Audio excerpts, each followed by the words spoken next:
தூத்துக்குடியில் வீற்றிருக்கும் பார்வோற்றும் பணிமிய தாயின் பேராலயத்திலிருந்து உங்கள் அனைவருக்கும் அன்பார்ந்த வாழ்த்துக்களையும் வணக்கங்களையும் ஆசைகளையும் அன்போடு தெரிவித்துக் கொள்கின்றேன்.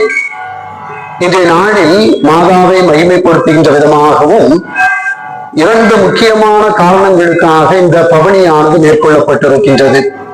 ஒன்று, கிறிஸ்தவ மக்களின் நம்பிக்கையாக விளங்குகின்ற நமது ஆண்டவர் இயேசு கிறிஸ்துவினுடைய பிறப்பின் 2025ஆம் ஆண்டினை நினைவு கூறுகின்ற விதமாகவும், இரண்டாவதாக உலக சமாதானத்திற்காக வேண்டியும் இந்த பவனியானது ஏற்பாடு செய்யப்பட்டு சிறப்பாக நடைபெற்று முடிந்திருக்கின்றது.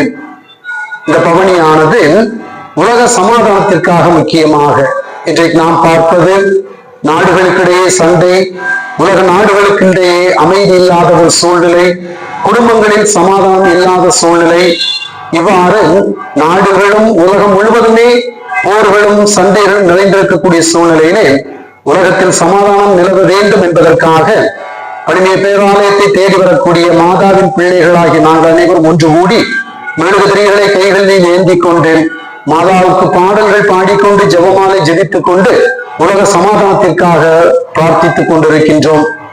இதை காண்கின்ற மக்களே, நீங்களும் கூட உலக சமாதானத்திற்காக வேண்டிக் கொள்ளுங்கள். இந்த பணிமிய தாயை தேடி வாருங்கள். பணிமிய தாயின் வழியாக நீங்கள் வேண்டுகின்ற விரும்புகின்ற அனைத்தையும் பெற்றுச் செல்லுங்கள் என்று உங்கள் அனைவரையும் அன்போடு அழைக்கின்றேன், ஆசீர்வதிக்கின்றேன். God bless you all.